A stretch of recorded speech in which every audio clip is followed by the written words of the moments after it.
Hello दोस्तों, मैं संदेश कुमार आप लोगों को डिजिटल साइंस हब में स्वागत करता हूं। जैसा कि हम लोग क्लास 11th का फिजिक्स का चैप्टर 2 वेक्टर पढ़ रहे हैं, जिसमें हम लोग 2 लेक्चर पहले पढ़ चुके हैं। पिछले प्रीवियस लेक्चर में हम लोग पढ़े थे टाइप्स ऑफ वेक्टर, यानी वेक्टर जो होते हैं वो कितने प्रकार के होते हैं, उनके टाइप्स के बारे में हम लोग पढ़ चुके थे। और इस क्लास में हम लोग पढ़ने वाले हैं मेथड ऑफ वेक्टर एडिशन। ठीक है कि वेक्टर सदिशों को जोड़ने के लिए कितने मेथड होते हैं, वेक्टर्स को जोड़ने के लिए कितने मेथड होते हैं, इसके अंतर्गत क्या करेंगे हम लोग पढ़ेंगे। ठीक, तो सदिशों को जोड़ने के लिए 2 मेथड होते हैं। एक तो ग्राफिकली, जिसको हम लोग ज्योमेट्रिकल बोलते हैं, और दूसरा होता है एनालिटिकल मेथड, जिसको हम लोग विश्लेषणात्मक मेथड बोलते हैं। विश्लेषणात्मक क्या बोलते हैं हम लोग, विधि बोलते हैं। ठीक है ना। और एक होता है ग्राफिकल मेथड।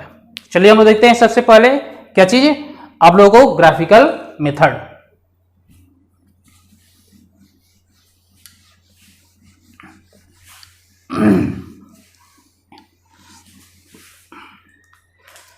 तो यहां पर हम लोग पढ़ेंगे आज की क्लास में मेथड ऑफ वेक्टर एडिशन। ठीक है, मेथड्स।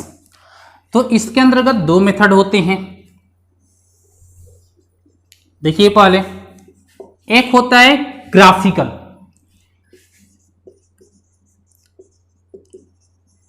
या इसी को बोलते हैं ज्योमेट्रिकल।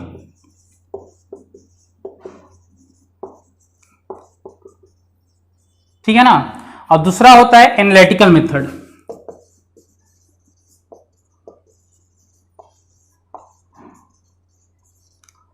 ठीक, जिसको हम लोग विश्लेषणात्मक मेथड बोलते हैं, विश्लेषिक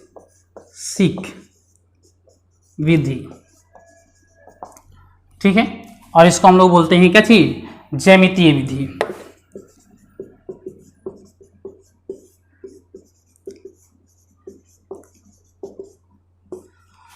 तो इसके अंतर्गत हम लोग 3 नियम को पढ़ेंगे, 3 रूल्स पढ़ेंगे।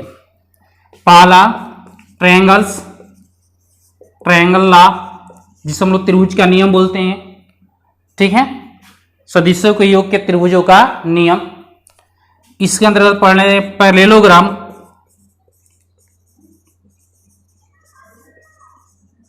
पैरेललोग्राम लॉ, समांतर चतुर्भुज के सदिशों के योग के नियम पढ़ते हैं। और लास्ट पढ़ते हैं हम लोग पॉलीगन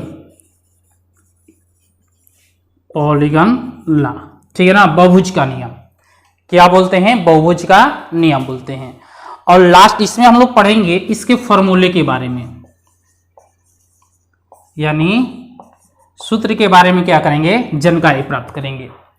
और इसके अंतर्गत हम लोग क्या करते हैं, ज्यामितीय यानी स्केल का उपयोग करके क्या करते हैं हम लोग, इसका मापदंड करके हम लोग क्या करते हैं, फाइंड करते हैं कि क्या चीज होगा क्या चीज नहीं होगा। तो इसको हम लोग हिंदी में बोले तो त्रिभुज का नियम बोलेंगे। ठीक है, इसको बोले तो हम लोग बोलेंगे समांतर चतुर्भुज का नियम। और इसको बोले तो इसको बोला जाएगा बहुभुज का नियम।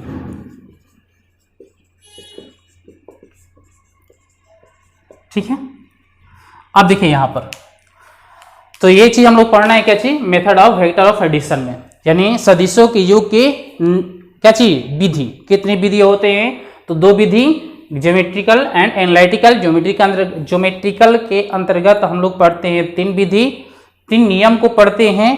पहला नियम त्रिभुज का नियम होता है, ट्रायंगल लॉ बोला जाता है इसको हम लोग। दूसरा होता है पैरेललोग्राम नियम, समांतर क्रम। ठीक है, और लास्ट होता है बहुभुज, पॉलीगन। इसमें हम लोग हम लोग क्या करेंगे, फाइंड करेंगे क्या चीज, फॉर्मूला। यानी इस जो हम लोग यहाँ पर ज्योमेट्री के माध्यम से क्या कर रहे हैं, इनके लेंथ को फाइंड करेंगे, रिजल्टेंट वैल्यू को फाइंड करेंगे। उसी तरह से यहाँ पर जो है हम फॉर्मूले के माध्यम से क्या करेंगे, इसका रिजल्टेंट वैल्यू फाइंड करेंगे। ठीक है, तो इसमें सबसे पहला जो है हम लोग चलते हैं, देखते हैं आज हम लोग ये वाला चीज, ट्रायंगल लॉ ऑफ एडिशन, ठीक है ना। यानी क्या, त्रिभुज के नियम,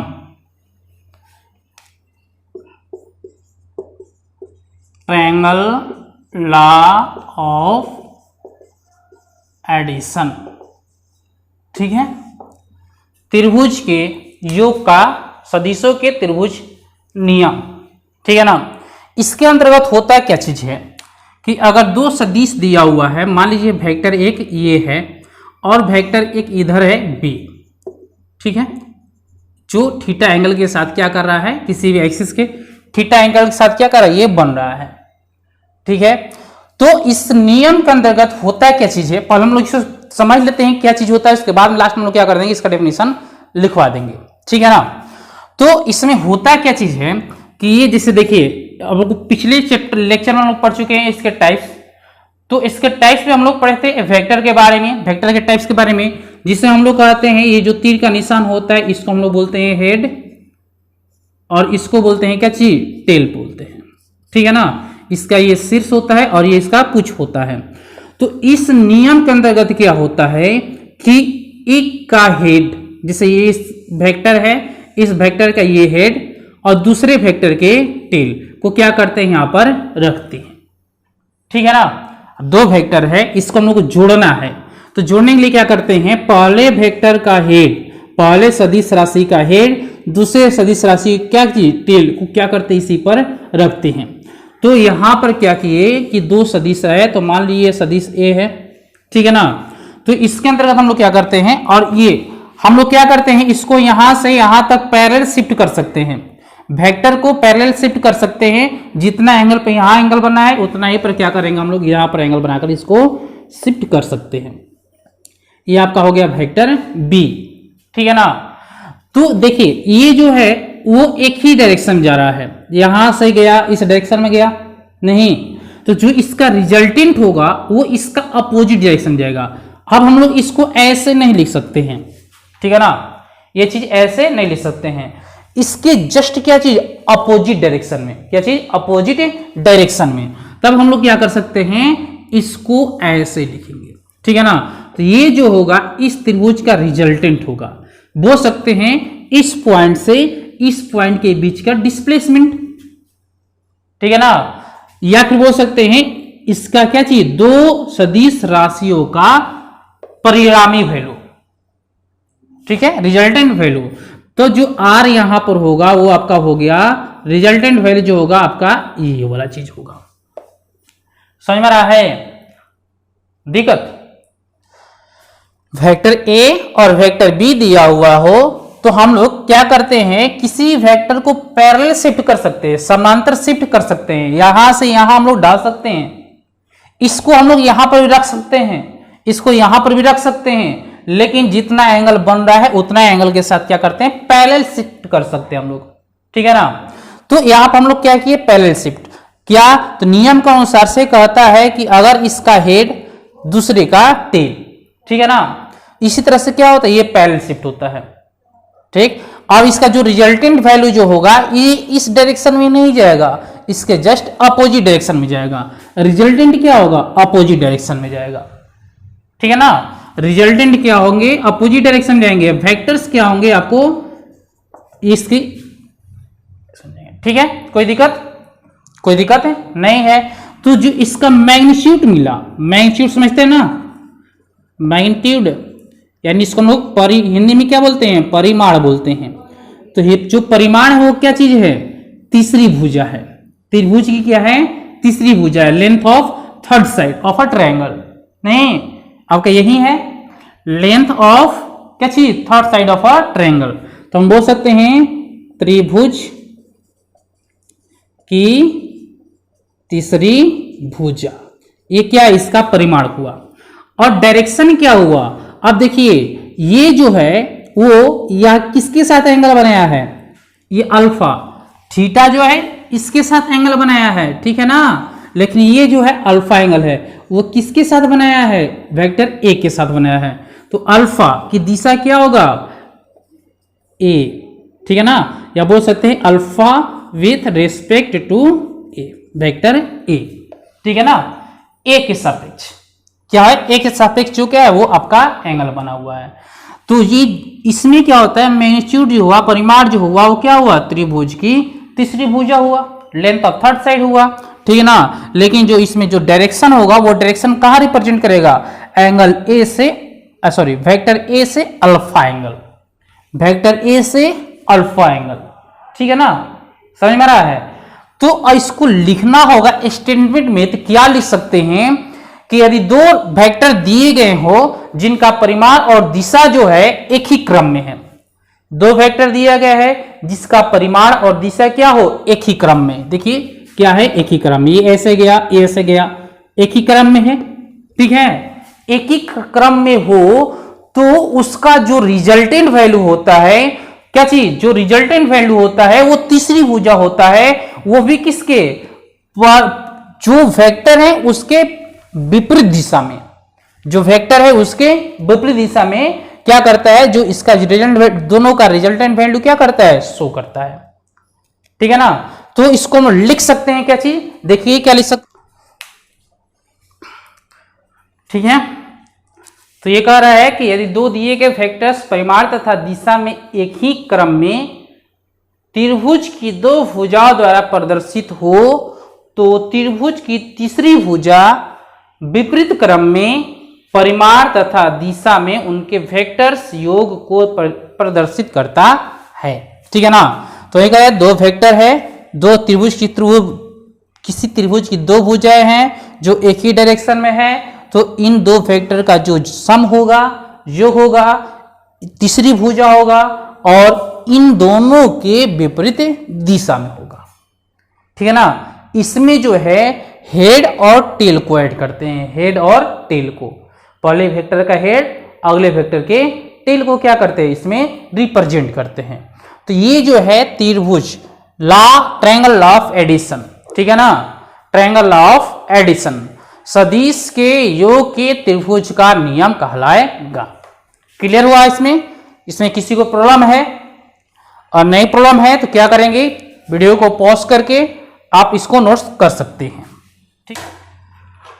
अब देखिए जो दूसरा नियम है वो parallelogram law of vector addition, सदिश के योग के समांतर क्रम नियम। इसको हिंदी में लिखना हो तो लिख सकते हैं सदिश के योग के समांतर क्रम नियम, ठीक है। इसको ये चीज लिख सकते हैं। अब देखिए इसके अंतर्गत होता क्या चीज है, वही देखिए दो वेक्टर हैं, मान लिए चले हम लोग, वेक्टर एक ये है ए वेक्टर और एक वेक्टर बी है जो हॉरिजॉन्टल एक्सिस के साथ क्या कर रही है, थीटा एंगल बना रही है, ठीक है ना। तो अब इन लोग क्या करना है, हम लोग को समानांतर क्रम के अनुसार से क्या करना है, इसको ऐड करना है। देखिए आप त्रिभुज से ऐड कीजिए इन्हीं दोनों को या फिर समानांतर क्रम से ऐड कीजिए, दोनों में आपका जो रिजल्टेंट वैल्यू होगा वो परिवर्तित नहीं होगा, वो सेम टू सेम रहेगा, ठीक है ना। और ये दोनों जो नियम है वो दो वेक्टर के लिए ही एप्लीकेबल है, तीन वेक्टर्स के लिए एप्लीकेबल नहीं है। अब यहाँ पर कोई एक सी वेक्टर दे दे, यहाँ पर कोई एक सी वेक्टर दे दे तो ये तीनों के लिए क्या होगा, ये और नहीं ट्रायंगल वाला कोई एप्लीकेबल नहीं होगा, ठीक है ना। ये अब ओनली 1 2 वेक्टर्स के लिए क्या होता है, ये एप्लीकेबल होता है।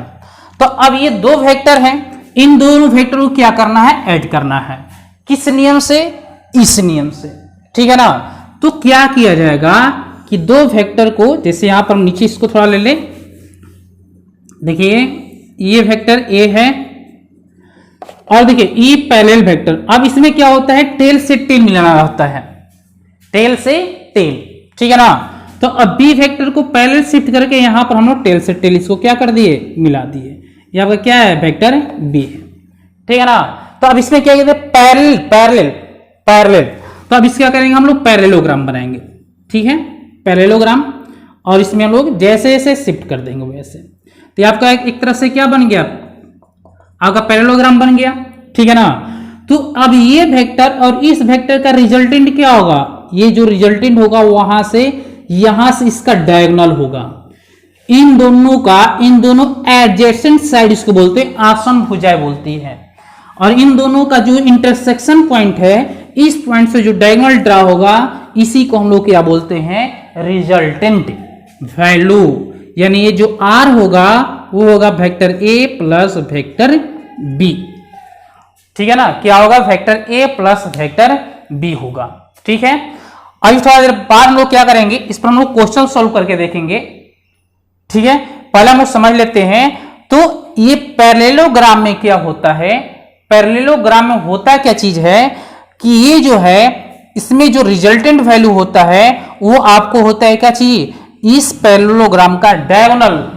डायगोनल ये भी होता है, वो डायगोनल नहीं, जहां पर दोनों वेक्टर्स के इन दोनों आसन भुजाओं का जो टेल है यहां पर मिल रही है, इस पॉइंट से डायगोनल ड्रा किया जाता है। इस बिंदु से जो विकर्ण खींचा जाता है, वही विकर्ण क्या होता है, इन दोनों सदिश राशियों का परिणामी वैल्यू होता है। ठीक है ना, तो हम लोग यहां पर लिख सकते हैं, क्या लिख सकते हैं भाई, कि जो यहां पर रिजल्टेंट वैल्यू मिला vector A plus vector B, तो इसका मैग्नीट्यूड क्या होगा, मैग्नीट्यूड क्या होगा सोचिए। तो हम बोल सकते हैं लेंथ ऑफ डायगोनल। ठीक है ना, लिख सकते हैं क्या चीज, लेंथ ऑफ डायगोनल। क्या लिख सकते हैं, लेंथ ऑफ कॉमन डायगोनल लिख सकते हैं, या कॉमन टेल डायगोनल लिख सकते हैं। सिर्फ डायगोनल नहीं लिखा जाएगा, क्योंकि डायगोनल ये भी हो जाएगा।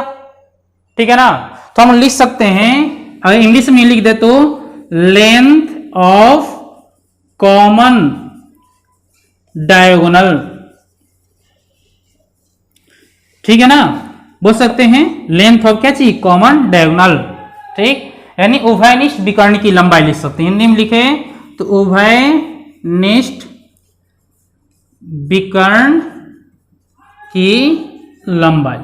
ठीक है, अब देखिए इसका डायरेक्शन क्या होगा भाई, ये तो मेरा थीटा एंगल था, इसके अकॉर्डिंग ये मान के चलते हैं अल्फा है, तो ये alpha with respect to A, alpha with respect to A, यानी अल्फा का जो मान होगा वो वेक्टर ए से मेजर किया जाएगा।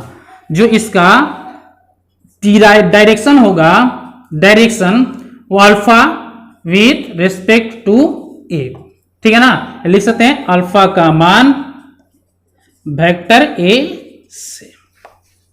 समझ में आ रहा है, तो इसी को हम लोग क्या कर सकते हैं, स्टेटमेंट में लिख सकते हैं। स्टेटमेंट लिख सकते हैं कि अगर दो वेक्टर दिया हुआ हो, दो वेक्टर दिया हुआ हो, ठीक है ना, जिनका परिमाण और दिशा क्या हो, किसी समांतर चतुर्भुज की दो आसन भुजाएं हो, किसी समांतर चतुर्भुज की क्या है, दो आसन भुजाएं हो, तो उनकी परिणामी सदिश समांतर क्रम के उभयनिष्ठ विकर्ण होगा।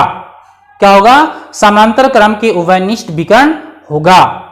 क्लियर, चलिए तो इसको हम लोग डेफिनेशन में लिख लिया। ये दो वेक्टर्स जिनके परिमाण तथा दिशा में समांतर चतुर्भुज के दो आसन भुजाएं द्वारा प्रदर्शित की जाती है, तो उनके परिणामी सदिश समांतर चतुर्भुज के उभयनिष्ठ विकर्ण द्वारा परिमाण और दिशा प्रदर्शित करेगा। ठीक है ना, तो इस विधि में क्या होता है, टेल टू टेल, क्या करते हैं, टेल टू टेल को ऐड करते हैं। ठीक है ना, और जो ट्रायंगल है उसमें tail to head to tail, क्या करते हैं, ट्रायंगल में हेड टू टेल क्या कहते हैं, उस नियम के अनुसार से नियम को पालन करता है, और समांतर क्रम जो हुआ इसमें आपको पालन करेगा टेल टू टेल, यानी एक वेक्टर का टेल दूसरे वेक्टर के टेल को क्या करते हैं, ऐड करते हैं। देखिए यहाँ वेक्टर ए है और यहाँ वेक्टर बी है, तो इन दोनों को क्या किया गया है, टेल को ऐड किया गया है, टेल टू टेल, क्या चीज, टेल टू टेल। ठीक है ना, कोई दिक्कत। तो और लास्ट एक है पैरेललोग्राम, ठीक है ना, सॉरी लास्ट है पॉलीगन। क्या चीज है भाई, जो लास्ट है वो आपका है पॉलीगन लॉ है, polygon law of vector addition. और जो तीसरा मेथड है वो क्या है, polygon law of vector addition, यानी हेड टेल मेथड इसको बोलते हैं। ये जो होता है दो से अधिक वेक्टर्स के लिए एप्लीकेबल होता है। मान लिया जाए एक वेक्टर दे दिया है ए, एक वेक्टर दिया है ऐसे बी, एक वेक्टर दे दिया है ऐसे सी, एक वेक्टर दे दिया है ऐसे डी। ठीक है ना, ए बी सी और डी, इन चारों को क्या करना है, ऐड करना है। यानी जो इसका रिजल्टेंट वैल्यू हम लोग क्या करना है, फाइंड करना है। तो रिजल्टेंट वैल्यू जो होगा आर, वो vector A plus vector B plus vector C plus vector D, ठीक है ना। तो अब ये कैसे ऐड किया जाएगा, किस प्रकार से क्या किया जाएगा, इसको ऐड किया जाएगा। तो इसको ऐड करने के लिए हम लोग क्या करते हैं, हेड टेल मेथड लगाते हैं। यानी पहले का हेड दूसरी का टेल, दूसरी का हेड तीसरी का टेल, तीसरी का हेड चौथे का टेल, ऐसे क्या करेगा, ये आपका नियम चलते जाएगा। इसी मेथड को हम लोग बोलते हैं polygon law of vector addition, सदिशों के योग के बहुभुज नियम बोलते हैं। इसको हिंदी में बोला जाए तो सदिशों के योग के बहुभुज नियम, ठीक है ना। यही चीज क्या कहते हैं, इसको बोला जाता है। इसके अंतर्गत आपको होता है पैरेलल शिफ्ट करना है। देखिएगा, ये सपोजिट मान लिए वेक्टर ए है, तो हम किसी चीज को पैरेलल शिफ्ट कर सकते हैं। पैरेलल शिफ्ट में समझते हैं ना, जितना एंगल पर यहां पर होगा उतना ही एंगल पर होगी यहां पर, इसके हेड पर इसके टेल को लाकर विराजमान कर देंगे, ठीक है, वेक्टर बी हो गया। अब इसके हेड पर इसके टेल, ये पैरेलल शिफ्ट कीजिएगा, ये नहीं कि ऐसे कर देंगे, ऐसे नहीं होगा, ये पैरेलल शिफ्ट होगा, ठीक है ना। ये आपका क्या हो गया, वेक्टर सी। अब वेक्टर डी करना होगा तो वेक्टर डी, पैरेलल शिफ्ट, ठीक है ना, पैरेलल शिफ्ट, ये आपका क्या हो जाएगा, वेक्टर डी हो जाएगा, ठीक। तो जो इसका रिजल्टेंट वैल्यू होगा क्या होगा, जो परिणामी वैल्यू जो होगा वो ये डायरेक्शन चल रहा है। देखिएगा, इसमें ये डायरेक्शन चल रहा है, ठीक है ना। भुजाओं का जो डायरेक्शन है, ये भुजाओं का जो दिशा है वो एंटी क्लॉकवाइज है। क्या है, एंटी क्लॉकवाइज है। बट इसका जो रिजल्टेंट मिलेगा वो क्या होगा, इसके जस्ट विपरीत मिलेगा। हम लोग को रिजल्ट कैसे मिलेगा, हम लोग को ऐसे मिलेगा, ठीक है ना। तो ये आपका हो जाएगा, ये वाला रिजल्टेंट हो जाएगा, और ये कहलाएगा आपका परिणामी सदिश। क्लियर हुआ। तो हम लोग पढ़ चुके, आज हम लोग 3 नियम पढ़ चुके सदिश के योग के नियम। जो है फर्स्ट में ग्राफिकली मेथड, और इस ग्राफिकली मेथड के अंतर्गत हम लोग पढ़े 3 नियम, triangle law, parallelogram law and polygon law, ठीक है। तो इसमें हम लोग क्या करते हैं, एक छोटा सा सवाल बना लेते हैं, ठीक। चलिए देखिए सवाल क्या चीज है। तो पहले इसको इरेज कर लिया जाए, जिसको टाइप करना हो, उतारना हो तो क्या करेंगे, वीडियो को पॉज करके उतार लेंगे। तो ये क्वेश्चन है, क्वेश्चन कह रहा है कि 2 सदिश राशि है, जिसे एक सदिश राशि ए है जो किसी बिंदु से 10 मीटर पश्चिम में गया, और उसी बिंदु से वेक्टर बी जो है 10 मीटर उत्तर में गया, ठीक है। तो उन दोनों का परिणामी सम क्या होगा, परिणामी रिजल्टेंट क्या होगा, ए प्लस बी का और ए माइनस बी का, ठीक है ना। तो ये कह रहा है, देखिए मैप में पहले समझ लेते हैं। अगर इसमें को मैप मान ले तो ये आपका ईस्ट होता है, ये आपका वेस्ट होगा, और इधर नॉर्थ, इधर क्या हो जाएगा, साउथ हो जाएगा। तो क्वेश्चन क्या कह रहा है, कह रहा है क्वेश्चन, यहां पर देखते हैं, क्वेश्चन कह रहा है कि 10 मीटर पश्चिम गया, ठीक है भाई। एक कोई वेक्टर ए है जो क्या होता है, 10 मीटर पश्चिम में जाता है, और वेक्टर बी जो है यही बिंदु से क्या होता है, वो आपको वेक्टर बी उत्तर की तरफ जाता है 10 मीटर। तो अब कह रहा है कि इसका परिणामी सदिश निकालें, ए प्लस बी निकालें। तो अब जाहिर सी बात है कि यहां पर क्या मिला भाई, टेल टू टेल मिला। टेल टू टेल मिला तो कौन सा नियम लगेगा, आपका पैरेललोग्राम नियम लगेगा, ठीक है ना। क्या होगा, पैरेललोग्राम नियम लगेगा।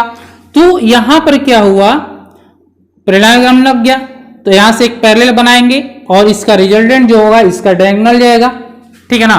ये इसका क्या कहलाएगा, रिजल्टेंट कहलाएगा। कोई दिक्कत, देखिए ये 90 डिग्री होगा, तो ये 10 है तो ये भी 10 होगा। पैरेललोग्राम के नियम के अनुसार से ये कहता है कि किसी भी पैरेललोग्राम का जो अपोजिट साइड होता है वो क्या होता है, 90 डिग्री होता है, सॉरी इक्वल होता है। क्या होता है, इक्वल होता है। तो यहां से परिणामी सदिश जो हो जाएगा वेक्टर आ, वो क्या होगा, vector B plus vector A plus B हो जाएगा। तो अब इसका मैग्नीट्यूड निकालेंगे, तो मैग्नीट्यूड निकालेंगे तो हम लोग देखिए, इस मैग्नीट्यूड को हम लोग ऐसे भी लिख सकते हैं या सिंपली आर भी लिख सकते हैं, सिंपली आर भी लिख सकते हैं। वो जो होगा वेक्टर ए का स्क्वायर प्लस वेक्टर बी का स्क्वायर, ठीक है ना।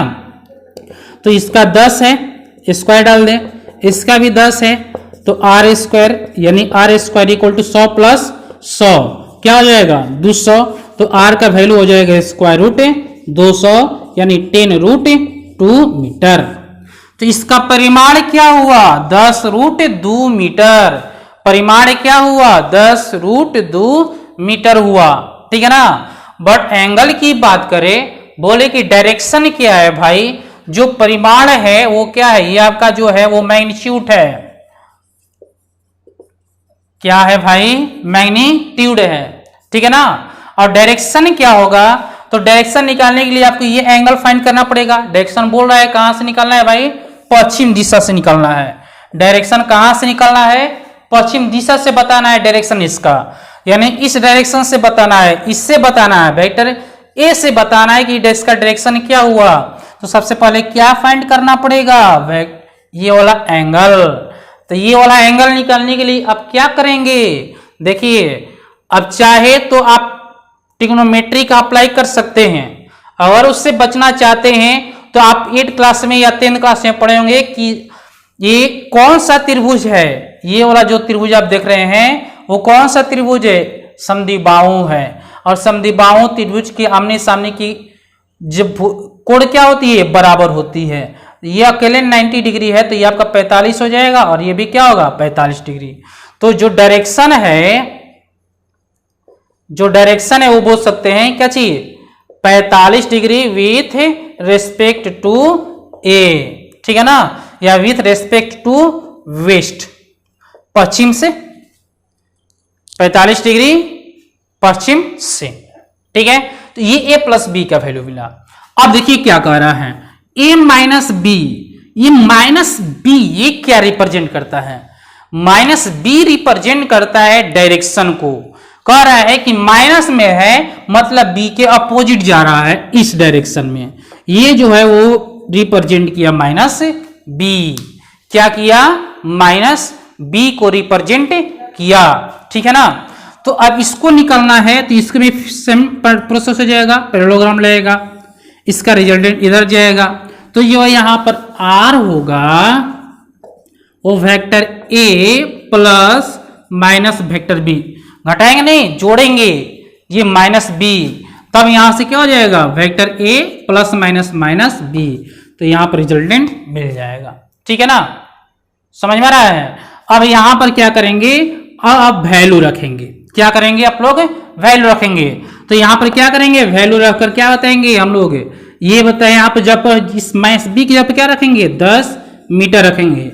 माइनस सिर्फ ये रिप्रेजेंट करता है कि ये अपोजिट डायरेक्शन में जा रहा है, ना कि उसका माइनस 10 हो जाएगा। तो जो हम लोग इसका यहाँ आर डैश मान लेते हैं, आर डैश मान लेते हैं, तो जो इसका वैल्यू मिला वो भी क्या होगा, आप सोल्व कीजिएगा तो 10√10 मीटर ही होगा, ठीक है ना। तो इस तरह से हम बोल सकते हैं कि दोनों का जो मैग्नीट्यूड हुआ, जो दोनों का परिमाण हुआ वो सेम हुआ, लेकिन दोनों वेक्टर क्या है, दिशा दोनों का आपका सेम नहीं है, इसका ये डायरेक्शन है, इसका ये डायरेक्शन है, ठीक है। तो आज की वीडियो में हम लोग इतना ही रहने देते हैं। नेक्स्ट वीडियो में पढ़ेंगे इसी का एनालिटिकल मेथड, यानी जो चीज हम लोग यहाँ पढ़े वो ज्योमेट्री के हिसाब से वैल्यू निकाले हैं, चाहे वो रिजल्टेंट वैल्यू हो चाहे वो एंगल हो, ठीक है ना। और एनालिटिकल में हम क्या करेंगे, उसका एक फॉर्मूला डिराइव करेंगे, जिसके लिए आपको रिजल्टेंट वैल्यू का एक क्या मिलेगा, फॉर्मूला मिलेगा, और एंगल का अलग फॉर्मूला मिलेगा। धन्यवाद।